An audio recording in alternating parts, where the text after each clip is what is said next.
Hello friends, welcome to தோட்டமும் தோப்பும். வாங்க வீடியோக்குள்ளே போகலாம். மதிய டைமுங்க. காலையிலேயே பச்சை எடுத்து வச்சுட்டாங்க. மதியம் மாடு மேய்ஞ்சிட்டு வந்து வைக்கப்புல் போட்டிருந்ததுங்க. வைக்கப்புல் எப்படி சேதாரம் பண்ணியிருக்குன்னு பாருங்கள். படுத்திருந்தாங்க. மானம் வேறு ஒரு விதமாக இருக்குது. மழைகில வருமா என்னமோ, பச்சைக்கு போட்டு வா அப்படின்னாங்கன்னு தோப்புக்குள்ளே வந்தாங்க. பச்சையை போட்டு அது சாப்பிடுச்சு அப்படின்னா வந்து பெரிய தோப்புக்குள்ளே அவுத்து விட்டுறலாங்க. எடுத்து போட்டாச்சு. மக்காச்சோளம் அறுத்து வச்சுருந்தாங்க, அதை எடுத்து போட்டாச்சு. அதை ஃபுல்லும் அப்படி இறச்சி விட்டு அப்படி சாப்பிட்ருக்குதுங்க. வைக்கப்புல் ரொம்ப கழிச்சிருக்கு. சரி, அது சாப்பிட்டுட்டோம் அப்படின்ட்டு அப்படியே இந்த பக்கம் வந்தாங்க. வாழைத்தார் வெட்டி வச்சுருக்கு தோப்புக்குள்ளே, அதையும் எடுத்துகிட்டு வந்துரு அப்படின்னாங்கங்க. வாழைத்தார் எங்கடா அப்படின்னு போய் தொலாவ வேண்டியதாக போச்சுங்க. வாழைத்தார் வந்து ஃபஸ்ட்டே வந்து 2-3 சீப்புக்கு வந்து கிளியும் குருவிக கொத்தி இருந்ததுங்க. அதை பிச்சு வந்து பாட்டி ஆல்ரெடி வந்து கோழிக்கு போட்டுட்டாங்க. மீதி வந்து இருந்தது வந்து அரைத்தாறு. அதை வந்து எடுத்துகிட்டு போயிரு அப்படின்னு சத்தம் போட்டு சொன்னாங்க. சரின்ட்டு போனேங்க. போனங்காட்டி ஆள் காலையில் வெட்டினவங்க வந்து நல்லா மூடி வைக்காமல் விட்டுட்டாங்க. அதில் மேல் இருந்த பழத்தில் கொத்திருச்சுங்க. அவங்க ஃபுல்லுமே பழத்துக்காகத்தாங்க வெயிட்டிங். பாட்டி அங்கே தான் உட்காந்துருக்காங்க பாருங்கள். உட்காந்துக்கிட்டே அங்கே வந்து வாழைப்பழம் அங்கே தான் வெட்டி வச்சுருந்ததுங்க. பிச்சு பிச்சு வீசி ஆரம்பிச்சிட்டாங்க. அதனால தான் எல்லா கோழிகளும் அங்கே வெயிட் பண்ணிகிட்ருக்கு. அது வந்து தோட்டத்தில் இருக்கிற ஆளுக்காக பிச்சு வச்சுருக்காங்கங்க. இந்த சாக்குள்ளே வெட்டி வச்சுருக்கு, எடுத்துக்கிட்டு போ அப்படின்னாங்க. அதை எடுத்து பார்த்தா அது கொத்தி இருந்ததுங்க. பழுத்தது வந்து பூவன் பழங்க. பூவன் பழம் டேஸ்ட்டு நல்லா தான் இருக்கும். பட் எங்கள் வீட்டில் வந்து இருக்கிறவங்களுக்கு பிடிக்கிறதில்ல. ஆல்ரெடி ஒரு தார் இருந்ததுங்க. அதனால தான் வந்து இது நல்லா பழுக்கட்டும் அப்படின்ட்டு விட்டுருந்தான். இது வந்து நல்லா மூடி வைக்காமல் விட்டுட்டு போயிட்டாங்க. அதனால மேலே இருக்கிற சீப்பையும் கொத்திருச்சு. சரி, பழையபடி அதுகளுக்கே பிச்சு போட்டுடலாம் அப்படின்ட்டு பிச்சு போட்டேங்க. பாட்டி வந்து ஒன்றுக்கு மட்டும் பிச்சு வீசாத, எல்லாத்துக்கும் பிச்சு 2 போட்டுட்டு அப்புறம் கொண்டு போ அப்படின்னாங்க. சரி, எதை பிச்சு வீசுறதுன்னு தெரியல அப்படின்ட்டு பாட்டியவே வர சொல்லிட்டேங்க. அவங்க பாருங்களேன், அவங்களுக்குள்ளே என்ன சண்டைன்னு.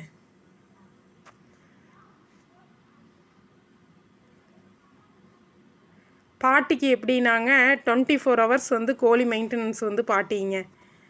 ஒருக்கா வந்து கோழி நாம் அடைச்சிட்டோம் அப்படின்னா வந்து செக் பண்ணுவாங்கங்க. இந்த கோழி இந்த கூண்டில் அடைக்கக்கூடாது, இந்த கூண்டில் அடைச்சா தான் கரெக்டாக வரும். இதுக்கு வந்து அரிசி இவ்வளவு போடக்கூடாது, இவ்வளவு போட்டிருக்கணும். இதை வந்து இங்கே அடைக்கக்கூடாது, இந்த குஞ்சுக்கு வந்து இங்கே தண்ணி வைக்கணும், இங்கே தண்ணி வைக்கக்கூடாது. நாம் என்ன பண்ணோம்னாலும் வந்து அதை திருப்பி திருப்பி சொல்லிட்டு வந்து அதை வந்து மாற்றி செஞ்சாட்டு தான் வந்து அந்த கோழி கூண்டை மூடுவாங்கங்க.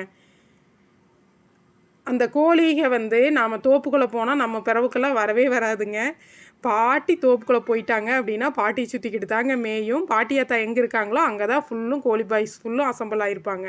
அவங்க என்ன பண்ணுவாங்க அப்படின்னா வந்து விசாகனுக்கு கொண்டு போகிற தீனியிலிருந்துங்க இப்படி பழுக்கிற வாழைப்பழம், சப்போட்டா பழத்தை கையில் எடுத்துக்கிட்டு போவாங்க. மரத்துக்கு கீழே அணில், குருவிக எல்லாம் கொத்தி போட்டிருக்கு இல்லைங்களா சப்போட்டா பழம். அந்த சப்போட்டா பழத்தை ஃபுல்லும் ஒரு கவரில் போட்டு கொண்டு போவாங்க. கொண்டு போனதே கோழிகளுக்கு வீசுவாங்க. எல்லா கோழி பாட்டிக்காகவே வெயிட்டிங்காக இருக்குங்க காலையிலேருந்து. பாருங்களேன், பழமெல்லாம் போட்டு பழக்கி வச்சுருக்காங்க. நாம் ஏதாச்சும் எனக்கு பார்த்தா இத்தனை பழத்தை போடுறீங்களே வேஸ்ட் பண்ணிடும் அப்படின்னு அதான் சொல்லிகிட்டு இருக்காங்க. நீ வீட்டுக்கு கொண்டு போய் நீங்கள் மட்டும் சாப்பிட ஓரீங்க, அதை இத்து தாக்கிட்டாலே எறிவீங்க, இப்போ போட்டாவது கோழி நல்லா சாப்பிட்டுக்கும் அப்படின்னு ஒரு டைலாக்குங்க. சரி அப்படின்ட்டு அது மேலே இருக்கிறத ஃபுல்லும் அறுத்து கொடுத்தாங்க. அந்த தாரை அப்படியே தூக்கிக்கிட்டு கிளம்புனேங்க.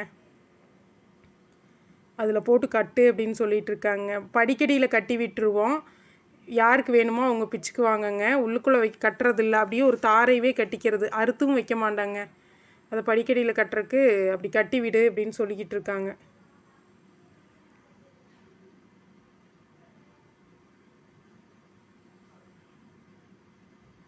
மதிய நேரம் பார்த்தீங்க அப்படின்னா வந்து எல்லா கோழியிலிருந்து மாடு வரைக்கும் எல்லாம் சாப்பிட்டுட்டு அது மரத்தில் அப்படியே படுத்து ரெஸ்ட் எடுத்துக்கிட்டு இருக்கோங்க. மதிய நேரம் நாங்கள் எல்லோரும் வீட்டில் இருந்தாலும் பாட்டி மட்டும் தோப்புக்குள்ளேயே இருப்பாங்கங்க. கேட்டால் நாய் வந்துடும், கோழி போயிடும் அப்படிம்பாங்க. இப்போ தோப்பு இருக்குது அப்படின்னா நம்மளுக்கு வந்து என்ன வந்து நாம் பண்ணலாம் அப்படின்னு கேட்டிங்க அப்படின்னா, நாட்டுக்கோழி வந்து நம்ம வீட்டு யூஸ்க்கும் ஆயிக்குங்க. இந்த குழந்தைங்க இருக்கிறதுக்கு வந்து முட்டைக்கும் ஆயிக்கும். கோழிக வந்து வண்டு வந்து அதிகமாக பிடிக்குங்க. இந்த காண்டாமிருக வண்டு மொத்தத்தில் வந்து கோழிக தோப்புக்குள்ளே இருந்தாலே வந்து வண்டு தாக்குதல் வந்து மரத்துக்கு கம்மிங்க. சாணி வந்து சாணி குப்பை, ஆட்டு குப்பை வைக்கிறோம் அப்படின்னா அது பறித்து விஸ்குன்னு வைக்கிறதுக்கு வந்து அது பயங்கரமாக ஹெல்ப் பண்ணுங்க.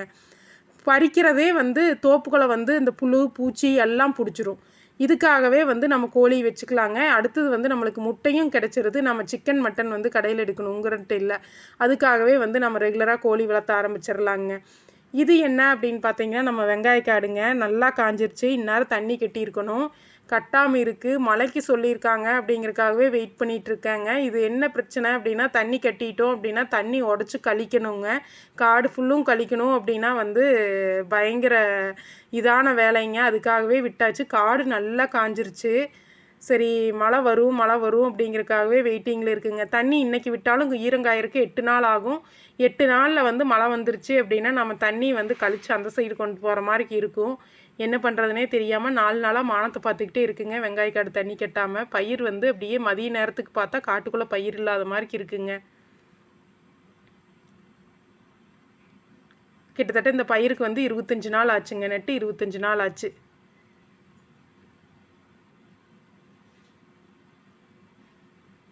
உரம் பார்த்தீங்கன்னா ஒரு உரம் கரைச்சிருக்கோம். இன்னும் மருந்து எதுவும் அடிக்கலை. மருந்து அடிக்கிற டைம் வந்துருச்சு. உரம் கடிச்சு மருந்து அடிக்கணுங்க. மழைக்காக எல்லாமே வெயிட்டிங்குங்க. வானம் பார்த்தா மதியம் பார்த்தா பயங்கர கற்கள் ஏறுதுங்க. மேகம் அப்படியே கூடுது, அப்படியே கலையுது. இப்போ வந்து மேகம் அப்படியே பயங்கரமாக இதாகி கருப்பு கலரில் இருக்குங்க. மழை வருதோ அப்படிங்கிற பயத்தில் வந்து தண்ணி எடுத்துடாமையே இருக்கிறோங்க. பாருங்களேன், கருக்கள் கட்டியிருக்கு. ஆனால் இன்றைக்கும் மழை பெய்யலைங்க.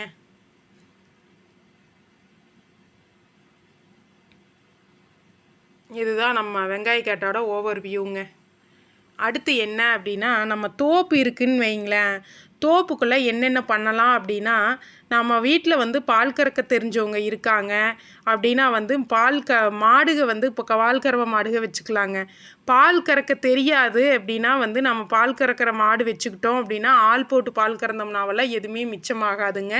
அதனால வந்து நம்ம கன்றுக்குட்டிகளை வாங்கி வந்து தோப்புக்குள்ளே கட்டிக்கலாம்.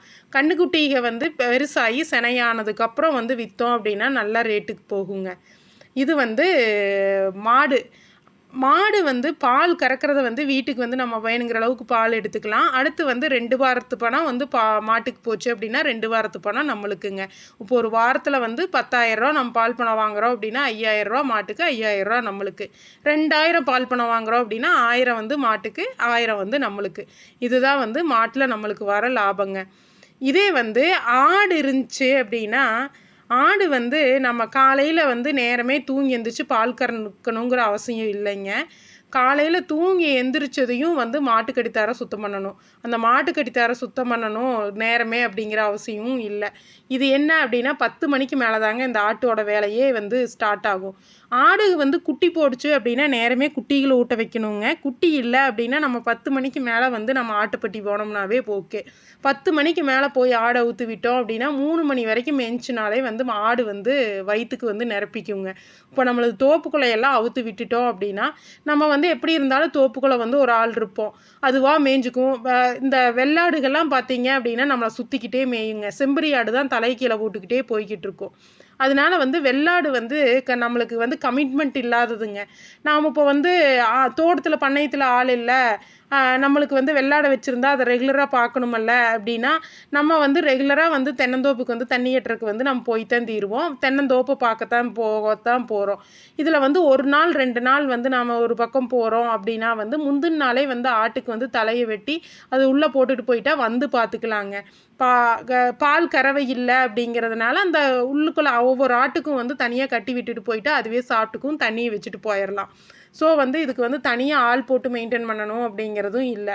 தோப்பு வந்து இதை விட்டுட்டோம் அப்படின்னா சின்ன செடியிலிருந்தே வந்து சுற்றியும் கம்பி வேலி இருக்குதுனாவெல்லாம் வந்து காட்டு இருக்கிறதுக்கு தகுந்த மாதிரிக்கு வந்து நம்ம ஆடுகளை எச்சு பண்ணிக்கிட்டோம் அப்படின்னா தோப்பு மெயின்டெனன்ஸ் வந்து ஈஸிங்க. பூடு பிடுங்குற வேலை மிச்சம். அடுத்து இந்த ரவுண்டப்பெல்லாம் அடிக்கிற வேலையே இருக்காதுங்க. எல்லா செடிகளும் வந்து முளைச்சி வர வந்து ஆடுக கடிக்க ஆரம்பிச்சிடும். ஆனால் தென்னை மரம் வந்து கிட்டத்தட்ட காப்புக்கு வந்ததுக்கப்புறம் தாங்க நம்ம ஆடு உள்ளே முடுக்கிற மாதிரி இருக்கும். காப்புக்கு வராதுக்கு முதல்ல ஆடுகளை வந்து உள்ளே முடுக்கணும் அப்படின்னா வந்து ஃபுல்லுமே தென்னங்கனை கடிச்சிருங்க. இதில் பெரிய ஒரு ட்ராபேக் என்ன அப்படின்னு பார்த்தீங்க அப்படின்னா, இப்போ நம்ம தோப்புக்குள்ளே வந்து 100 கன்று இருக்குது அப்படின்னா மாதத்தில் அந்த வண்டுளுந்து கன்று போகுது அல்லது வந்து கன்று வந்து அழுகி போகுது அப்படின்னு சொல்லி நாம் வேறு கண் வச்சோம் அப்படின்னா அந்த கண்ணை சுற்றியும் வந்து நாம் அந்த கூண்டுக விற்கிது இல்லைங்களா, அது வாங்கி கண்டிப்பாக வைக்கணும். இல்லைனா வந்து ஆடு வந்து அந்த கண்ணை மேலே வாரக்கே விடாதுங்க. இது ஒரு பெரிய ட்ராபேக்கு. ஒரு கன்று அப்படின்னா வந்து நம்ம சுற்றி அந்த கூண்டு வாங்கி வச்சுக்கலாம். இல்லை அப்படின்னா வந்து 2 3 கன்று அப்படின்னா வந்து அதுக்கே நம்ம மெயின்டைன் பண்ணுற மாதிரி இருக்குங்க. அந்த சாணியை கரைச்சி வந்து அந்த தென்னை மரத்து மேலே வந்து தொளிச்சு விட்டுட்டாலும் வந்து ஆடுக கடிக்காது. குட்டிக வந்து 4 குட்டி 5 குட்டி போடுற ஆடுகளாக இருந்தால் நம்ம மாடு இருந்துச்சு அப்படின்னா மாட்டுப்பாலை கொடுத்து இப்படி வந்து பெருசு பண்ணிக்கலாங்க. இதெல்லாம் வந்து தோப்புக்குள்ளே கோழி, ஆடு, கன்றுக்குட்டி இதெல்லாம் வந்து நாம் வந்து தோப்புக்குள்ளே கண்டிப்பாக வந்து தோப்பு இருக்கிறவங்க வந்து ஒரு ஆள் வந்து சுற்றிக்கிட்டே இருக்கிற மாதிரி இருக்கும். இதெல்லாம் வந்து எக்ஸ்ட்ரா வருமானம் தாங்க.